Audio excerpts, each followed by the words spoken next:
Nsfw, girls of Reddit, what is that one thing that makes all the difference before, during, after sex? I mean, I'm not a girl, but trim your fingernails. Ever cut the side of your mouth on a potato chip? Imagine that inside of you. So used this analogy. The biggest selling point for me is a clean hand towel beside the bed or in the nightstand. Let's be real here. Sex is messy. It's most messy when it's really good. It doesn't feel very great to be cuddling and having fluids draining out of your various orifices. A quick cleanup can be playful and increases the whole after-sex experience. Baby wipes in the bathroom also help to tidy up afterwards. For obvious reasons. Now I think of it, a well-filled glass of something to drink 10 minutes beforehand will keep things from feeling uncomfortable as you both sweat, or your mouth from drying out. It's always good to pee afterwards anyway. It's all in the technique. First go like this, spin around, stop. Double take 3 times. 1, 2, 3. Then pelvic thrust. Woo, woo. Stop on your right foot. Don't forget it. Now it's time to bring it around town. Bring it around town. Then you do this, then this, and this, and that, and this and that and this and that, and then. Hygiene. Suggest a shower, or use some wet wipes. As much as we love blowjobs, it needs to be clean. Preferably not reeking of sweat or urine. Funk all this romantic face tracing, hip kissing, romantic cuddling after bullshit. I just want my guy to make some noise during sex. Hot as f. Aftercare is super underrated. You don't just get up, put your clothes on, and get on the computer. You cuddle, goddammit. Just still feeling that connection is wonderful. Touch me and love me with the same passion you did before we made love, and that's how you'll keep it alive. Enthusiasm is definitely a plus, though you hear more about it regarding women. Men's starfishing is annoying as hell. Well, if I had to sum everything that makes a difference into one thing, it would be this: the partner's attitude. I don't have any experience with same-sex partners, but speaking from my experience with male partners, I think that the biggest turn-on is when you realize that your partner really wants you. Not some girl and you just happen to be there, but you yourself. And that they want to make you feel good as much as they want to feel good themselves. Make the experience a pleasurable one for both parties. Try to be respectful. Don't make girls do things they're reluctant to do and treat them like equals. I find it really funny how this goes both ways. It's pretty hard finding anyone that can make you feel desired. There are men who think of women as sex toys, and girls who think of sex as a currency. Both sides of the same overly common shitty coin.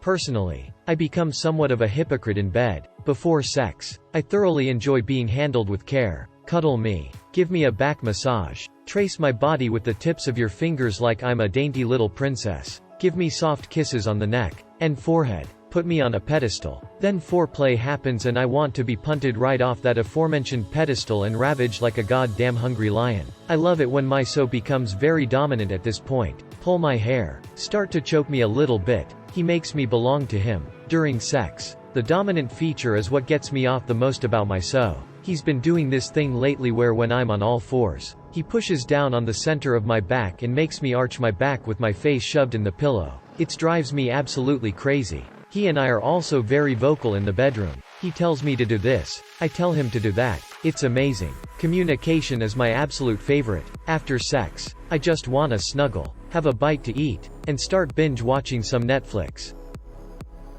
Paying attention. Watch how she reacts and respond appropriately. She'll more than likely return the favor. And if she says, just like that, don't stop. Actually keep doing what you were doing. Do not speed up. Do not do it harder. Do not pass go. Your second part. Half the time when I say that, the same motion is gonna make my partner come if he keeps doing it. He's a trooper and will go as long as he can though. One time I realized he was biting his own hand to keep himself from finishing so that I could. My hero. Not a girl, but I posted this before and it got good replies from women. Always start with foreplay, and unless she can't come from that, make sure she gets an orgasm first, unless of course she gets too sensitive after coming for you to have sex. Then use foreplay just to get her in the mood. Communication is important. Then when it comes to intercourse, go slow. And when you are getting close, take a break and switch positions. Eventually you'll become a bit desensitized, and then you can find a rhythm that will take longer to bring you back to the edge. Importantly, you should also learn what gets women off. It isn't about speed. It's about rhythm, consistency, and making sure that the right parts of you hit the right parts of her. Younger guys tend to not understand that properly a girl isn't like porn where you just slam your dick into her as hard and as fast as possible. Your dick, magnificent though it may be, is not the main thing that is going to get her off. It plays an important part to be sure, but the rest of your body around it is also incredibly important. Some rare girls might like it that and be able to get off, but in general the problem is that most women's clits require a longer period of regular stimulation to build to orgasm. Think about a vibrator. They just provide consistent motion and stimulation, and there aren't too many girls who fail to get off using one. Missionary or her riding you works well for helping her orgasm from sex because it can provide direct contact of her clit to your body. You just need to visualize where her clit is and actually think about how your motion is going to hit that spot. Think of that saddle between the top of your dick and your pelvis providing a combination of pressure and rubbing motion directly onto her clit. So start off with all the crazy acrobatic positions or speedy thrusting earlier while having sex. Do doggy style earlier and go at it. Lots of girls are turned on by the deep penetration it gives and the feeling of your balls hitting her clit, but most aren't likely to come from that position, so use the fun positions to get her worked up. Then at some point go slower when you start feeling like you are starting to get closer to coming and switch to a full contact position like missionary. Use a regular tempo while changing up things like the depth, or the amount and force of contact pressure from your pelvis against her clit. You'll feel when you get in sync with her tempo. From that point on keep going that speed to bring her to orgasm. Of course you don't want to be a boring robot, so play around and tease her. Bring her closer and then back off. And then hit that rhythm again. Have fun with it. Also,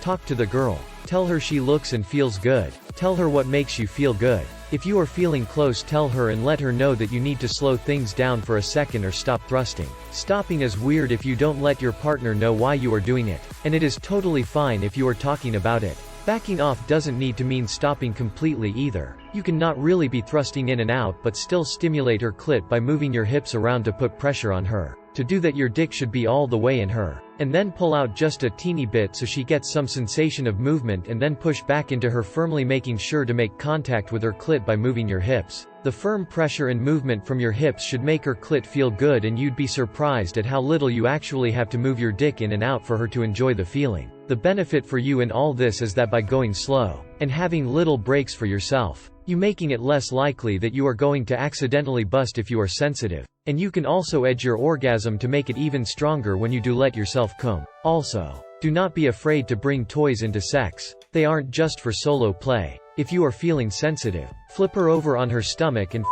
her from behind slowly while she uses a vibrator on her clit to come. Also look into vibrating cock rings. I got one after seeing someone else post about them on Reddit and it quickly became my girlfriend's favorite thing. It puts a little vibrator pack right up against where her clit will be. She's even gone as far as buying them, and a bunch of the tiny batteries they use, as bridal shower gifts for her girlfriends who are getting married. Also, if you aren't already doing so you should start working out and exercising. Make sure that you are doing things like squats and leg-focused cardio like running or biking. You need all those muscles in your pelvis to be stronger and get regular use, and it will help make sure that the saddle of muscle and skin above your dick is a solid place that can better apply pressure to her clit. This guy If you come on us, please have the courtesy of fetching a towel and wiping us off. The nerve. What's the most powerful sex organ? The brain. Speaking only from my own experience, I need to at least be thinking about sex maybe 10 to 15 minutes before I have any. If we're sitting on the couch watching TV and my boyfriend offhandedly mentions sex or starts to get a little handsy, I'm already starting to get aroused before we get to the bedroom. He can go from limp noodle to the Washington Monument in seconds, but I need a little more time to get loose. There's a statistic that gets thrown around about how long it takes for a woman to be fully ready for sex, and it's something like 25 minutes on mobile, so I can't look it up, so please don't get mad at me if that's not exactly correct. That 25 minutes doesn't have to be all one thing either. Using your voice and your body dirty talk and even just seeing my boyfriend do things naked is awesome to help is another great way to engage in foreplay. Just be into it and treat her with respect. Feeling like a valued and equal partner is the sexiest thing of all.